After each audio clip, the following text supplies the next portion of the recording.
ಗುರು ಉಪದೇಶ ಬೇಕು. ಗುರು ಕರುಣೆ ಆಯ್ತಂದ್ರೆ ಪುಣ್ಯಾತ್ಮರೇ ವಿಷವ ಕೂಡ ಅಮೃತ ಆಗ್ತದೆ ಅಂತಕ್ಕಂಥ ಮಾತು ಬರೀತಾರೆ. ಅರಿಕೇರಿ ಸಿದ್ದಪ್ಪರಾಜ್ ಎಲ್ಲಿ ಹೋಗ್ಯಾರ ಅಂತ ಕೇಳಿದ್ರೆ ಬಂಡಾರಗೊಟ್ಟಿ ಗ್ರಾಮಕ್ಕೆ ಹೋಗ್ಯಾರ. ಹೋದಂತ ಸಂದೊಳಗ ಪುಣ್ಯಾತ್ಮರೇ ಒಬ್ಬಕ್ಕೆ ಹೆಣ್ಮಗಳು ಬಂದು ಎಲ್ಲರೂ ಪ್ರಸಾದ ಕರ್ಕೊಂಡು ಹೊಂಟಾರ. ನಾನೊಟ್ಟು ಕರ್ಕೊಂಡು ಹೋಗ್ಬೇಕಂತೇಳಿ ಆ ಮಹಾನುಭಾವರ ಬಂದು 6 ಗಂಟೆಗೆ ಬಂದ ಆಮಂತ್ರಣ ಕೊಟ್ಟಾಳ. ಬುದ್ಧಿ ನಮ್ಮನಿಗೆಟ್ಟು ಪ್ರಸಾದಕ್ಕೆ ಬರಬೇಕಂತ. ಆಕೆಗೆ ಒಂದೇ ಒಂದು ಮಗ ಇತ್ತು. ಪ್ರಸಾದಕ್ಕೆ ಹೋದ್ರು. ರಾತ್ರಿ 8-9 ಗಂಟೆ ಪ್ರಸಾದ ಮಾಡಿ ಹೊರಗೆ ಬೇವಿನ ಕಟ್ಟೆಗೆ ವಿಶ್ರಾಂತಿಯನ್ನು ತೆಗುತ್ತಾರೆ. ರಾತ್ರಿ 12 ಗಂಟೆಗೆ ಅವ್ರ ಮಗು ಸಾಯ್ತದ. ಇದ್ದೊಂದು ಮಗ ಸಾಯ್ತದ. ಅವಾಗ ಬಂಧುಗಳೇ, ಹೆಣ್ಮಗಳು ಅಳಲಿಲ್ಲ, ದುಃಖ ಮಾಡಲಿಲ್ಲ. ಆ ಕುಶನ ಒಯ್ದು ಸಿದ್ದಪ್ಪ ಮಾಡಿದ್ರೆ ಕಂಬಳಿ ಒಳಗೆ ಹಾಕಿ ಬಂದು ಒಳಗೆ ಬಾಕಲು ಮುಚ್ಚಿ ಕೂಡುತ್ತಾರೆ. ಯಥಾ ಪ್ರಕಾರ 3 ಗಂಟೆಗೆ ಎಚ್ಚರ ಆಗ್ತದೆ. ಮಹಾನುಭಾವರಿಗೆ ಎಚ್ಚರ ಆದ ಕೂಸಿನ ನೋಡ್ತಾರ, ಅಲ್ಲಾಡಿಸಿ ನೋಡ್ತಾರ, ಕೂಸು ಸತ್ತಿತ್ತು. ಅವಾಗ ಬಂಧುಗಳು ಹೇಳ್ತಾರ, ಭಗವಂತ ಎಂತ ಯಾಳೆ ತಂದಿ ಇವತ್ತು ಈ ಮನಿಯೊಳಗೆ ಮಹಾತ್ಮರು ಉಂಡದ ಮನಿ ಉಜ್ಜಳಾಗ್ತದ ಅಂತ ಹೇಳ್ತಾರ. ಈ ಮನಿಯೊಳಗೆ ಇವತ್ತು ನಾನು ಪ್ರಸಾದ ಮಾಡೀನಿ. ಪ್ರಸಾದ ಮಾಡಿದ ಮನಿಯೊಳಗ ಹಾನಿ ಆಯ್ತಂದ್ರ ನಾಳೆ ಲೋಕದೊಳಗೆ ಧರ್ಮಕ್ಕೆ ಧಕ್ಕೆ ಆಗ್ತದ, ಈ ಪಂಥಕ್ಕೆ ಕಳಂಕ ಬರ್ತದ. ಎಂತ ಯಾಳೆ ತಂದಮ್ಮೋಗಿ ಹೋಗ್ಲೆಂದ ನಾನು ಹೀಗೆ ತಿಳ್ಕೊಂಡು ಭಂಡಾರ ಬರನೊಳಗೆ ಕೈ ಹಾಕಿ ತಂದೆ ಗುರುವಿನ ಸ್ಮರಣೆಯನ್ನು ಮಾಡಿ ಭಂಡಾರ ಕೈ 3 ಸಲ ಎಳೆದಂತ ಪುಣ್ಯಾತ್ಮರು ಸಿದ್ದಪ್ಪ ಮಹಾರಾಜರ ಆ ಭಂಡಾರ ಭರಣಿಯೊಳಗೆ ಹಸ್ತ ಇಟ್ಟ ಮಗುವಿನ ಮೇಲೆ ಎಳೆದ ತಕ್ಷಣ ಪುಣ್ಯಾತ್ಮರ ಮಗು ಹೆಂಗ ಕೂಸು ನಿದ್ದೆಗಳನ್ನ ಎದ್ದು ಅಳಲಿಕ್ಕೆ ಆರಂಭ ಆಗ್ತದಲ್ಲ, ಹಂಗ ಆ ಮಗು ಎದ್ದು ಚಟ್ಟನ ಚೀರಿತಂತ ತಾಯಿಗೆ ಪುಣ್ಯಾತ್ಮರ ಆನಂದಾಗಿ ಹೊರಗೆ ಓಡಿ ಬರ್ತಾರೆ. ಅದಕ್ಕೆ ಬಲ್ಲವ್ರು ಹೇಳ್ತಾರೆ ಪುಣ್ಯಾತ್ಮರೇ, ಹೊರಮುನಿದರೆ ಗುರು ಕಾಯುವನು, ಗುರು ಮುನಿದರೆ ಇನ್ಯಾರು ಕಾಯ್ಲಿಕ್ಕೆ ಸಾಧ್ಯ ಇಲ್ಲ ಅಂತ ಬರೀತಾರ. ಅದಕ್ಕೆ ಬಂಧುಗಳೇ, ಗುರು ಅಂತಕ್ಕಂಥ ಜಗತ್ತಿನಾಗ ಬಹಳ ದೊಡ್ಡದು ವಸ್ತು. ನಮ್ಮಲ್ಲಿ ಕತ್ತಲೆಯನ್ನು ಕಳಿಬೇಕಾಗಿತ್ತಂದ್ರೆ ಗುರು ಬರಬೇಕಾಗ್ತದ. ಅದಕ್ಕೆ ಅಕ್ಕ ಹೇಳ್ತಾಳೆ, ಲೋಕದ ಚೇಷ್ಟೆಗೆ ರವಿ ಬೀಜ, ಕರ್ಮಗಳ ಚೇಷ್ಟೆಗೆ ಮಾನವ ಬೀಜ ಅಂತ. ಪುಣ್ಯಾತ್ಮರು ಹೂವು ಅರಳಬೇಕಾಗಿತ್ತಂದ್ರೆ ಸೂರ್ಯ ಬೇಕಾಗ್ತಾನ. ಸೂರ್ಯ ಬೇಕಾಗ್ತಾನ. ನೋಡ್ರಿ ಮಾನುಭಾವ ಆ ಒಂದು ಹೂವಿನ ಮಗ್ಗಿಯನ್ನು ತಗೊಂಡು ಬಂದಿದ್ದ. ಸುಪ್ರಭಾತ ಸುಗೀತಗಳನ್ನು ಬಂಗಾರದ ತಟ್ಟೆಯಲ್ಲಿಟ್ಟು ನೀರನ್ನು ಹಾಕಿ ಸುಗೀತಗಳನ್ನು ಹಾಡಿದ ಅರಳಲಿಲ್ಲ. ಬಹಳ ನೋವನಿಸ್ತು. ಕೂತ್ಕೊಂಡು ಅಳ್ಲಿಕ್ಕೆ ಆರಂಭ ಮಾಡಿದಾಗ ಆ ಹೂವು ನಗಲಿಕ್ಕಿತ್ತು. ಅಲ್ಲ, ನಾನು ಅಳಾಕತ್ತೀನಿ, ನೀನು ನಗುತ್ತೀನ, ನೀನ ಇಟ್ಟು ಹತ್ರನ ಅರಳುವುದಿಲ್ಲ. ನಾನು ಅರಳಬೇಕಾದ್ರೆ ದಿನ ಬೆಳಗತಕ್ಕಂಥ ದಿನಕರ ಬರಬೇಕಾಗ್ತದ. ದಿನ ಬೆಳಗತಕ್ಕಂಥ ದಿನಕರ ಬಂದಾತ ಕೇಳಿದ್ರ ನೋಡು ಪುಣ್ಯಾತ್ಮರೇ, ನಸಿಕಿನಾಗ ಮಗ್ಗ ಇರ್ತದ. ಇನ್ನೊಂದಿಷ್ಟು ಸೂರ್ಯನ ಮೂಡಲ ಹರಿದು ಕಿರಣ ಬೀಳ್ತಾವಂತಕ್ಕಂಥ ಆಲೋಚನೆ ಬಂತಂದ್ರೆ ಹೂ ತಾನೇ ಅರಳಿಕ್ಕೆ ಆರಂಭ ಆಗ್ತದೆ ತಾನೇ. ಇನ್ನ ನೀವು ಹೊರಕೊಂಡು ತಂದಿಟ್ಟಾಗ ಹಂಗೆ ಇರ್ತದ. ಯಾವಾಗ ಸೂರ್ಯ ಹೊರಗೆ ಗಿಡದಂದು ಹೊರದಿದ್ರು ಕೂಡ ಆ ಸೂರ್ಯನ ಕಾವಕ್ಕೆ ಆ ಮಗ್ಗಿ ಹೂ ಅರಳಲಿಕ್ಕೆ ಆರಂಭ ಆಗಿಬಿಡ್ತದ. ಅವಾಗ ಅದು ಹೇಳಿತ್ತಂತ, ಗಿಡದಾನ ಹೂವು ಅರಳಬೇಕಾಗಿತ್ತಂದ್ರ ಮಗ್ಗಿ ಅರಳಬೇಕಾದ್ರೆ ಸೂರ್ಯ ಬೇಕಾಗ್ತದ. ಹಂಗ ಸದ್ಗುರುವಿನ ಅನುಭವದ ಕಿರಣ ಈ ಪುಣ್ಯಾತ್ಮರಿ ಶರೀರ ಅಂತಕ್ಕಂಥ ಈ ವೃಕ್ಷಕ್ಕೆ ಮುಟ್ಟಿದಾಗ ಈ ವೃಕ್ಷದಿಂದ ಅನುಭವದ ಮಗ್ಗಿ ಅಂತ ಕರೀತಾರ. ಹೃದಯದೊಳಗಿರ್ತಕ್ಕಂಥ ಕಮಲ ಅಂತ ಕರೀತಾರ. ಆ ಕಮಲ ಹೆಂಗ ಹೂ ಅರಳುತ್ತದಲ್ಲ ಹಂಗ ಹೃದಯ ಕಮಲ ಅರಳಬೇಕಾಗಿತ್ತಂದ್ರ ಆ ಹೊರಗಿನ ಕಮಲ ಅರಳಬೇಕಾದ್ರೆ ಸೂರ್ಯ ಬೇಕಾಗ್ತಾನ. ಅಂತರಂಗದ ಅಳುವಿನ ಕಮಲ ಅರಳಬೇಕಾದ್ರೆ ಸದ್ಗುರುವಿನ ಉಪದೇಶದ ಕಿರಣಗಳು ಬೇಕಾಗ್ತಾವೆ. ಅದಕ್ಕೆ ಗುರು ಅಂತಕ್ಕಂಥದ್ದು ಪುಣ್ಯಾತ್ಮರೇ, ನಾನಾಗಲೇ ಹೇಳಿ ಪಿಕ್ಲಿಯಾ ಶಂದಿಯ ಕಡುಪನಗೆಯಲ್ಲಿ ತೈಸೆ ಪಾಂಡವನ ಗಮ್ಮಾಸಕ್ಕಿಯಲ್ಲಿ ಅಂತ ಬರೀತಾರೆ. ಗಮ್ಮಾಸಕ್ಕಿಯಲ್ಲಿ ಜಗತ್ತಿನಾಗ ಬಂಧುಗಳೇ ಎಲ್ಲರೂ ಕೈ ಬಿಡ್ತಾರೆ. ಬಂಧುಗಳು ಬಂದುಂಡು ಹೋಗುವರು, ಬಂಧನ ಕಳಿಯಲಾರರು, ಗುರುವಿನಿಂದ ಬಂಧುಗಳು ಅಂತ ಬರೀತಾರೆ. ಎಲ್ಲರೂ ಕೈ ಬಿಡ್ತಾರ. ಆದ್ರೆ ಜಗತ್ತಿನಾಗ ಗುರು ಅಂತಕ್ಕಂಥದ್ದು ಏನು ಶಕ್ತಿ ಅಲ್ಲ, ಏನೊಂದು ಪುಣ್ಯಾತ್ಮರ ಗುರು ಅಂತಕ್ಕಂಥ ದಿವ್ಯ ಚೇತನ ಅದಲ್ಲ, ಅದು ನಮ್ಮನ್ನೆಂದೂ ಕೈ ಬಿಡ್ಲಿಕ್ಕೆ ಸಾಧ್ಯ ಇಲ್ಲ. ಅದಕ್ಕೆ ಬರೀತಾರ, ನಂಬಲಿ ಗುರುಪಾದವನ್ನೇ ನಂಬು ಅಂತ ಬರೀತಾರೆ. ಗುರುಪಾದವನ್ನೇ ನಂಬು ಅಂತ ಬರೀತಾರ. ಅದಕ್ಕೆ ಅಂತ ಗುರು ಪುಣ್ಯಾತ್ಮರ ಅದಕ್ಕೆ ನಿಜಗೊಂಡ್ರು ಪ್ರಾರಂಭಕ್ಕೆ ಹೇಳ್ತಾರ, ನೆನೆಯದನುದಿನ ಉದಯ ಕಾಲದ ಎಚ್ಚರಿಕೆಗಳು ಇನುತ್ತು ಗುರುಮೂರ್ತಿ ಅಂತ ಹೇಳ್ತಾರೆ. ಪ್ರಥಮದಲ್ಲಿ ಯಾರನ್ನ ನೆನದಾರ ಅಂತ ಕೇಳಿದ್ರ ನಸುಕಿನ ಜಾವ ಅಂತ ಕರೀತಾರೆ. ನೆನೆಯ ದನುದಿನ ದುದಯ ಅಂತ ಬ್ರಾಹ್ಮಿ ಮುಹೂರ್ತ ಅಂತ ಕರೀತಾರೆ. ಬ್ರಾಹ್ಮಿ ಮುಹೂರ್ತ ಅಂತ ಕರೀತಾರ. ಅಂತ ಬ್ರಾಹ್ಮಿ ಮುಹೂರ್ತದೊಳಗೆ ಯಾರನ್ನ ನೆಡಿಬೇಕು ಅಂತ ಕೇಳಿದ್ರೆ ನೆನೆಯ ಧನುದಿನ ದುದಯ ಕಾಲದ ಎಚ್ಚರಿಕೆಯೋಳು ಇನುತು ಗುರು ಮೂರ್ತಿ ಅಂತ. ಆಮೇಲೆ ಹೇಳ್ಯಾರ ಉಮೇಶ ನಂಗರಿ ಅಂತ ಹೇಳಿ. ಅದಕ್ಕೆ ಪರಮಾತ್ಮನ ಪುಣ್ಯಾತ್ಮರೇ ನೋಡ್ಬೇಕ್ರ, ತುಕಾರಾಮ್ ಮಹಾರಾಜರು ಪಂಢರಪುರಕ್ಕೆ ಹೊಂಟಿದ್ರಂತ. ತುಕಾರಾಮ್ ಮಹಾರಾಜರು ಪಂಢರಪುರಕ್ಕೆ ಹೊಂಟಿದ್ರಂತ. ಒಬ್ಬಕ್ಕೆ ಹೆಣ್ಮಗ ಬಹುದಿನದಿಂದ ಮಕ್ಕಳಾಗಿಲ್ಲಗಿದ್ರು. ಆಕೆ ಓಡ್ಕೊಂತ ಬಂದು ತನ್ನ ದುಃಖವನ್ನ ಆ ಭಗವಂತ ಸದ್ಗುರುನಾಥನ ಪಾದಕ್ಕೆ ಸಮರ್ಪಣೆ ಮಾಡಿ, ಹೆಂಗೂ ಜಗದ ಒಡೆಯನ ಕಡೆ ಹೊಂಟಿರಿ, ವೈಕುಂಠದ ಒಡೆಯನ ಕಡೆ ಹೋಗ್ತಾ ಇದ್ದೀರಿ, ಲೋಕದ ವ್ಯವಹಾರಗಳನ್ನ ಆಗ ಹೋಗಿಲ್ಲ, ಅವನ ಪ್ರೇರಣೆಯಿಂದ ನಡೀತದ ಅಂತ ಹೇಳ್ತಾರ. ತರಣವಪಿ ನ ಚಲತೆ ಅಂತ ಹೇಳ್ತಾರ. ಹುಲ್ಲು ಕಡ್ಡು ಅಲ್ಲಾಡಬೇಕಾಗಿತ್ತಂದ್ರು ಅವನ ಅನುಗ್ರಹ ಬೇಕಾಗ್ತದ. ಅಂತ ಜಗದೊಡೆಯನ ಕಡೆ ನೀವು ಹೊಂಟಿರಿ, ನನ್ನ ಭೋಗದಾಗ ಮಕ್ಕಳೊಂದಿಷ್ಟು ಅದಾಗಿಲ್ಲತ್ತೆ ಕೇಳ್ಕೊಂಡು ಬರ್ಲಿ ಅಂತ ಹೇಳ್ತಾರೆ. ಭೋಗಕ್ಕೆ ಮಕ್ಕಳು. ಅವಾಗ ತಾಯಿ ಜಗದ ಒಡೆಯನ ಕಡೆ ಹೊಂಟೀನಿ, ನಿನ್ನ ಭೋಗಕ್ಕೆ ಮಕ್ಕಳದಾಗಿಲ್ಲ, ನಾನು ಚೌಕಾಶಿ ಮಾಡ್ಕೊಂಡು ಬರ್ತೀನಿ ಅಂತ ಹೇಳ್ಕೊಂಡು ತುಕೋಬರಾಯರು ಹೋದರು. ನಿತ್ಯ ಪುಣ್ಯಾತ್ಮರೆ ತನ್ನ ಕಾಯಿಕೆಲ್ಲ ಮುಗಿಸಿದ್ರು. ತನ್ನ ಕೀರ್ತನೆ, ಭಜನೆ, ಭಕ್ತಿ ಸಮರ್ಪಣೆ ಆಯಿತು.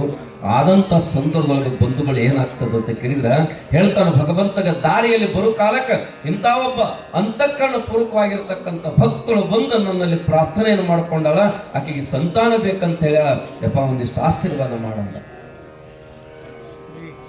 ತುಕಾರಾಮ್ ಮಹಾರಾಜರು ಪ್ರಾರ್ಥನೆಯನ್ನು ಮಾಡಿದಾಗ ಭಗವಂತ ಹೇಳಿದ, ಆಕೆ ಎಲ್ಲ ಕಥಾವನ್ನೇ ತೆಗೆದು ನೋಡಿದ, ಆಕೆ ಭೋಗಕ್ಕೆ ಮಕ್ಕಳಿಲ್ಲಪ್ಪ ಕೊಡಕ್ಕೆ ಬರುವುದಿಲ್ಲ ಅಂತ ಹೇಳಿ. ಅದಕ್ಕೆ ಬರೀತಾರೆ ಬ್ರಹ್ಮ ಕಾ ಲೇಖ ಸಾಧು ಕಾ ಲೇಖ. ಬ್ರಹ್ಮನ ಹಣೆಬಾರವನ್ನು ಅಳಿಸಿ ಬರೀತಕ್ಕಂಥ ಶಕ್ತಿ ಇರುವುದು ಸದ್ಗುರುವಿಗೆ ಅಂತೂ ಬರೀತಾರೆ, ಸದ್ಗುರುವಿಗೆ. ಅದಕ್ಕೆ ಆ ಪುಣ್ಯಾತ್ಮ ವಾಪಸ್ ಬಂದ ದಾರಿಯಲ್ಲಿ ಹೆಣ್ಮಗಳು ನಿಂತು ಬಿಟ್ಟಿದ್ರು. ಅವಾಗ ತಾಯಿ ನಿನ್ನ ಭೋಗದಾಗ ಮಕ್ಕಳಿಲ್ಲ ಅಂತ ಹೇಳಿಬಿಟ್ಟು, ನಿನ್ನ ಭೋಗಕ್ಕೆ ಮಕ್ಕಳಿಲ್ಲ ಅಂತ ಹೇಳಿ. ಹೌದು, ಅವಾಗ ಹೆಣ್ಮಗಳಿಗೆ ಭಾಳ ನೋವಾಗ್ತದೆ, ಭಾಳ ನೋವಾಯಿತು, ದುಃಖ ಆಯಿತು. ಅದಕ್ಕೆ ಪುಣ್ಯಾತ್ಮರೇ ಜಗತ್ತಿನಾಗ ಎಲ್ಲ ಸಂಪತ್ತು ಇರಲಿಲ್ಲ ಅಂದ್ರೆ ಚಿಂತಿಲ್ಲ, ಕರೆ ಹೆಣ್ಣು ಮಗಳಿಗೆ ಸಂತಾನ ಮಕ್ಕಳು ಅಂತಕ್ಕಂಥ ಫಲ ಬಹಳ ಮುಖ್ಯವಾಗಿರ್ತಕ್ಕಂಥದ್ದು ಬೇಕಂತ ಬರೀತಾರೆ ಪುಣ್ಯಾತ್ಮರೇ. ಬಹಳ ಮುಖ್ಯವಾಗಿ ಬೇಕು ಅಂತ ಬರೀತಾರೆ. ಹೌದಿಲ್ಲ? ನೋಡ್ಬೇಕ್ರೆ ಬಂಜಿನಿನ ಮನೆ ಮುಂದೆ ಅಂಜುರಿ ಗಿಡ ಹುಟ್ಟಿ ಬನ್ನಿ ಮುಡಿಲೆಕ್ಕ ಮಗ ಇಲ್ಲ, ಬಂಜಿ ನಿನ್ನ ಬದುಕು ಎರಡರಿಗೆ ಅಂತ ಹೇಳ್ತಾರೆ. ಅಲ್ಲೊಬ್ಬರು ಸತ್ಪುರುಷರು, ಮಾನುಭಾವರು, ಮತ್ತೆ ಮೆರವಣಿಗೆ ನಡೆದಿತ್ತು, ಉತ್ಸವ ನಡೆದಿತ್ತು. ಹೆಣ್ಮಗಳಿಗೆ ಸಮಾಧಾನ ಆಗಲಿಲ್ಲ, ಒಟ್ಟು ಕಲ್ಲು ಹೋಗಿಬೇಕು, ಕೇಳಬೇಕು. ಆತುರದಿಂದ ಓಡೋಡ್ತು ಬಂದು ಆ ಮೆರವಣಿಗೆ ನಡೆದಿರ್ತಕ್ಕಂಥ ಮಾನುಭಾವರ ಪಲ್ಲಕ್ಕಿಗೆ ಬಂದು ಸಾಷ್ಟಾಂಗ ಎರಗುತ್ತಾಳ. ಒಬ್ಬ ಸದ್ಗುರುವಿನ ಕಣ್ತುಂಬ ನೋಡ್ತಾಳ, ಯಪ್ಪ ನನ್ನ ಭೋಗಕ್ಕೆ ಮಕ್ಕಳಿಲ್ಲ, ಮಕ್ಕಳು ಅಂತ ಹಗಲು ರಾತ್ರಿ ಜೀವ ಹಲುತ್ತಾ ಇದೆ, ಲೋಕದ ಜನ ಬಂಜಿ ಅಂತ ಎಲ್ಲಕ್ಕೂ ನಿಂದೆ ಕುಂದಿದ ಮಾತಾಡಕತ್ತಾರ. ನನಗೊಂದಿಷ್ಟು ಆಶೀರ್ವಾದ ಮಾಡಪ್ಪ, ಸಂತಾನ ಕರುಣಿಸು, ಮಕ್ಕಳನ್ನು ಕರುಣಿಸು, ನನ್ನ ಮನೆಗೆ ದೀಪ ಹಚ್ಚಪ್ಪ, ನನ್ನ ಮನೆಗೆ ದೀಪ ಹಚ್ಚಂತ ಬೇಡ್ಕೊಂತ. ಅವಾಗ ಪುಣ್ಯಾತ್ಮರೇ ಎರಡು ಕಾರಿಕ, ಒಂದು ಈವತ್ತಿ ಒಂದು ಕೊಟ್ಬಿಟ್ಟು ಮಾನವ ತಾಯಿ ಕಾರಿಕ ಪ್ರಸಾದ ಸ್ವೀಕಾರ ಮಾಡು, ಭಸ್ಮವನ್ನು ನಿತ್ಯನೂ ಕೂಡ ಹಣೆ ಮೇಲೆ ಧರಿಸ್ತಾಯಿ ಅಂತೇಳಿ ಆಶೀರ್ವಾದ ಮಾಡಿಕೊಟ್ಟು. ಆ ತಾಯಿ ಭಕ್ತಿಯಿಂದ, ಶ್ರದ್ಧೆಯಿಂದ, ನಂಬಿಕೆಯಿಂದ, ಅದಕ್ಕೆ ಒಂದು ಮಾತು ನಾನು ಹೇಳ್ತೇನೋ, ಸ್ವರ್ಗದ ಕೀಲಿಯನ್ನು ತೆಗಿಬೇಕಾಗಿತ್ತು, ಸ್ವರ್ಗದ ಬಾಗಿಲವನ್ನು ತೆಗಿಬೇಕಾಗಿತ್ತಂದ್ರೆ ಎದರಿಂದ ತೆಗಿತೀರಿ? ನಮ್ಮ ಮನೆ ಟ್ರೆಜರಿ ತೆರಿಬೇಕಾದ್ರೆ ಕೀಲಿಗಳದಾವ, ಸ್ವರ್ಗದ ಬಾಗಿಲದ ಕದ ತೆರಿಬೇಕಾದ್ರೆ ಶ್ರದ್ಧೆ ಅಂತಕ್ಕಂಥ ಕೀಲಿದೆ. ಆ ಶ್ರದ್ಧೆ ಅಂತಕ್ಕಂಥ ಕೀಲಿಂದ ತೆರಿಲಿಕ್ಕೆ ಬರ್ತತಿರ್ಲಿಲ್ಲ, ಸಾಧ್ಯ ಇಲ್ಲ ಅಂತ ಬರೀತಾರೆ. ಹಂಗ ಹೆಣ್ಮಗಳು ಏನ್ ಮಾಡೋದು ಅಂತ ಕೇಳಿದ್ರೆ, ಗುರು ಕೊಟ್ಟಿರ್ತಕ್ಕಂಥ ಇದು ಪ್ರಸಾದ ಇಲ್ಲಿ ನೀವೆಲ್ಲರೂ ಪ್ರಸಾದ ತಗೋರಿ ಅಂತ ಹೇಳ್ತಾರೆ. ಇಲ್ಲಿ ನೀವ ಕೊಟ್ಟಿರಿ ಶ್ರದ್ಧೆ, ವಿಶ್ವಾಸ, ಶ್ರದ್ಧಾವಾನ ಲಭತೆ ಜ್ಞಾನಂ ಅಂತ ಹೇಳ್ತಾರೆ. ಹಂಗ ತಾಯಿ ಏನ್ ಮಾಡಿದಳು ಅಂತ ಕೇಳಿದ್ರೆ, ಗುರು ನನ್ನ ಬದುಕಿಗೆ, ನನ್ನ ಮನೆಗೆ ದೀಪ, ನಂದಾದೀಪವನ್ನು ಕೊಟ್ಟಾನ.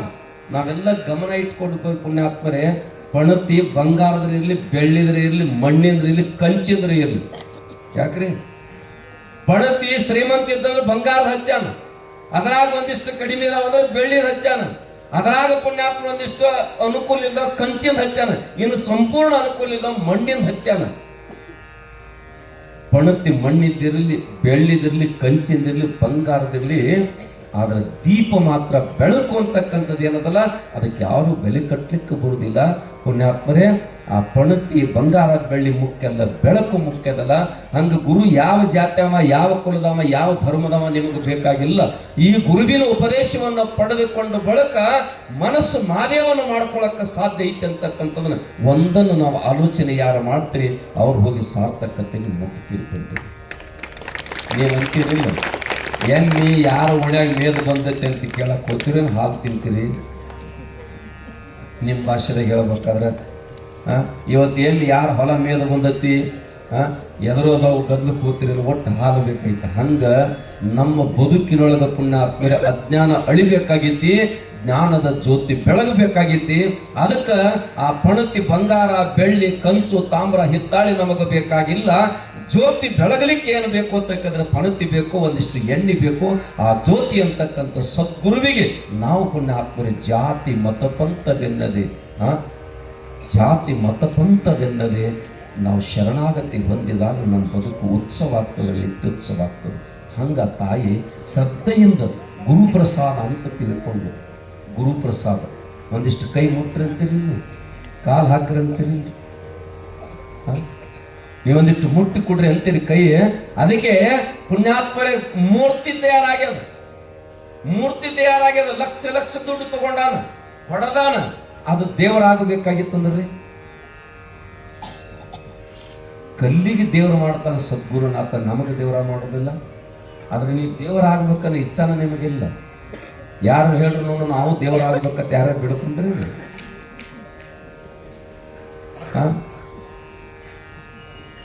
ಅದೇನು ನಗರಸಭೆ ಅಧ್ಯಕ್ಷ ಆಗ್ಬೇಕಂತ ಬೇಡ್ಕೊಂಡ್ರಿ, ಮೆಂಬರ್ ಆಗ್ಬೇಕಂತ ಬೇಡ್ಕೊಂಡ್ರಿ, MLA ಆಗ್ಬೇಕಂತ ಬೇಡ್ಕೊಂಡ್ರಿ.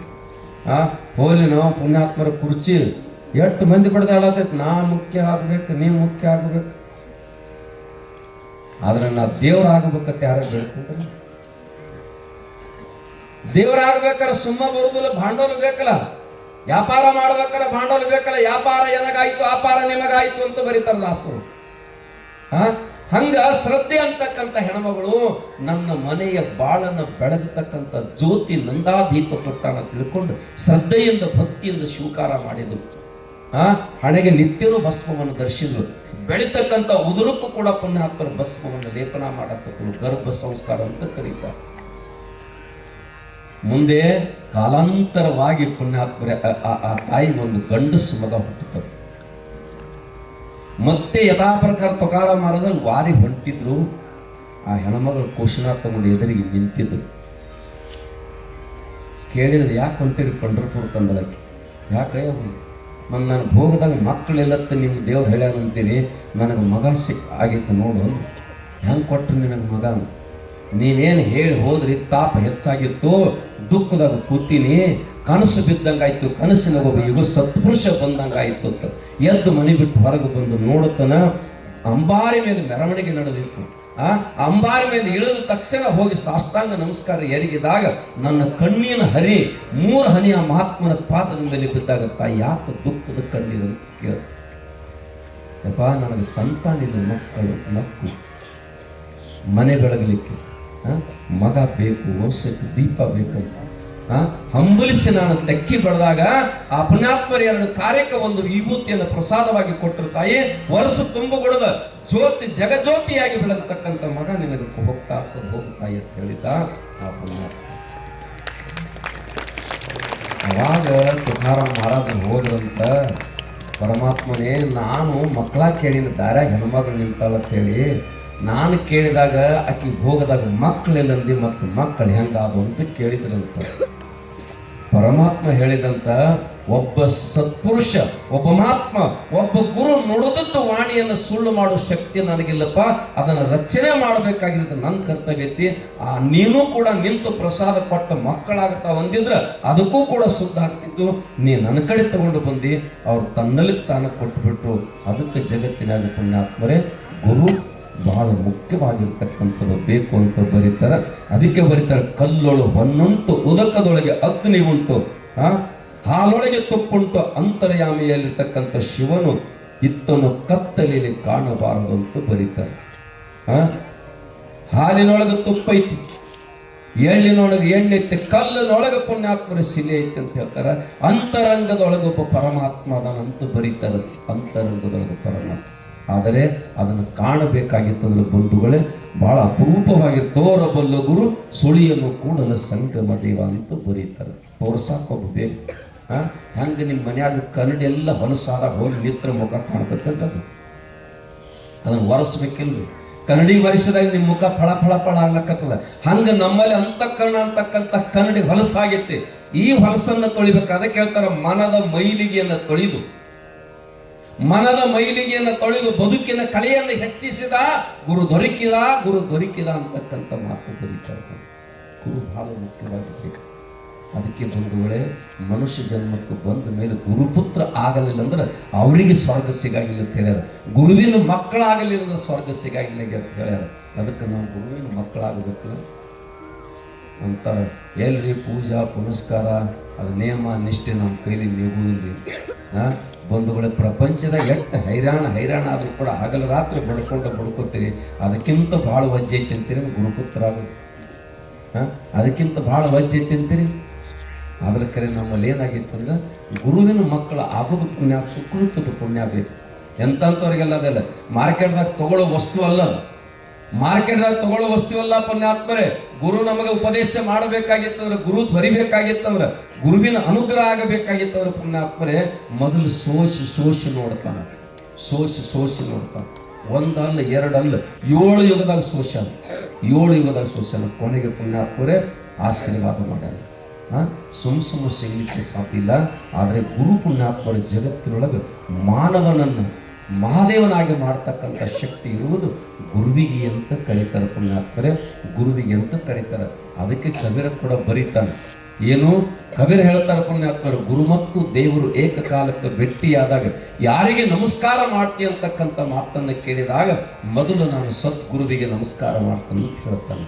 ಪರಮಾತ್ಮ ಕೇಳಿದಂತ ಜಗತ್ತ ಬೆಳಕು ಕೊಟ್ಟಾವ ದೇವರು, ಗಾಳಿ ಕೊಟ್ಟಾವ ದೇವರು, ನಿನ್ನ ಶರೀರ ಕೊಟ್ಟಾವ ದೇವರು, ಒಳಗೆ ಜೀವಿಟ್ಟಾವ ದೇವರು, ಮತ್ತಿಟ್ಟೆಲ್ಲ ಕೊಟ್ಟವನು ಬಿಟ್ಟು ಗುರುವಿಗೆ ಹೆಂಗೆ ನಮಸ್ಕಾರ ಮಾಡ್ತೀಯ ಅಂತ ಕೇಳಿದಾಗ ಅವಾಗ ಬಂಧುಗಳೇ ಕಬೀರ ಹೇಳ್ತಾನಂತ, ನೀನ ದೇವ್ರು ಅನ್ನೋದು ತೋರಿಸಿಕೊಟ್ಟವ ನನಗೆ ಗುರು ಅದಾನ, ಅದಕ್ಕೆ ಅವನಿಗೆ ನಮಸ್ಕಾರ ಮಾಡ್ತಾನೆ ಅಂತಕ್ಕಂಥ ಮಾತು. ಹೌದಲ್ಲ? ಮನ್ಯಾಗ ತಾಯಿನ ಹೇಳಿದಾಗ ಗೊತ್ತಾಗ್ತದಲ್ಲ, ಇವ್ ನಿಮ್ಮಪ್ಪ ಅಂತ ಹೇಳಿ. ಹಂಗೆ ಜಗತ್ತಿನಾಗ ಪುಣ್ಯಾತ್ಮರೇ ಜಗತ್ತಿನ ಅಪ್ಪ ಪರಮಾತ್ಮ ಅನ್ನೋದು ಗುರು ಅಂತಕ್ಕಂಥ ತಾಯಿ ಹೇಳಿಕೊಟ್ಟಾಗ ಹೆಂಗೆ ಪುಣ್ಯಾತ್ಮರೇ ನಮಗೆ ತಿಳುವಳಿಕೆಗೆ ಬರ್ತದೆ. ಅದಕ್ಕೆ ಬಂಧುಗಳೇ ನಾವೆಲ್ಲ ಅರ್ಥ ಮಾಡ್ಕೋಬೇಕು. ಭಂಡಾರ ಭರಣಿಯೊಳಗೆ ಕೈ ಹಾಕಿದ್ದ, ಸತ್ತ ಕೂಸಿ ಎದ್ದು ಕೂತಿದ್ದು, ಹೋಗಿ ತೆಕ್ಕಿ ಹೊಡೆದಳು, ಯಪ್ಪ ಇವತ್ತು ನನ್ನ ಮನೆ ದೀಪ ಹಚ್ಚಿಕೊಟ್ಟಿಪ್ಪ, ಇವತ್ತು ನಾನು ಮನೆ ದೀಪ ಹಚ್ಚಿದಿ ಅಂತ ಅಳ್ಳಾಕತ್ತವಂತ. ನನ್ನ ಕೂಸು ಸತ್ಯತೆಯಪ್ಪ, ಸತ್ತು ಕೂಸನ ತಂದ ನಿನ್ನ ಹಾಸಿಗೆ ಹಾಕಿನ ಹೆಣ್ಮಗಳು ಒಪ್ಪಿಕೊಂಡು ಸಾಷ್ಟಾಂಗ ಎರಗಿದ್ರು ಅಂತ. ಅವಾಗ ಹೇಳಿದ ಸಿದ್ದಪ್ಪ ಮಹಾರಾಜ, ಪ್ರತಿ ವರ್ಷ ನಿನ್ನ ಮನೆಗೆ ಬರ್ತನು, ಆದರೆ ಈ ಸುದ್ದಿ ಮಾತ್ರ ಯಾರಿಗೆ ಹೇಳಬೇಡ ಅಂತಕ್ಕಂಥ ಮಾತು. ಅದಕ್ಕೆ ಆನಂದ ಹೆಚ್ಚಾಗಿ ಗುರುವಿನ ಮಹಿಮೆ, ಗುರುವಿನ ತಾಕತ್ತನ್ನು ತಿಳ್ಕೊಂಡು ಬಂಧುಗಳು ಹೇಳ್ತಕ್ಕಂಥ ಗೋಜಿಗೆ ಹೋಗ್ತದತ್ತ.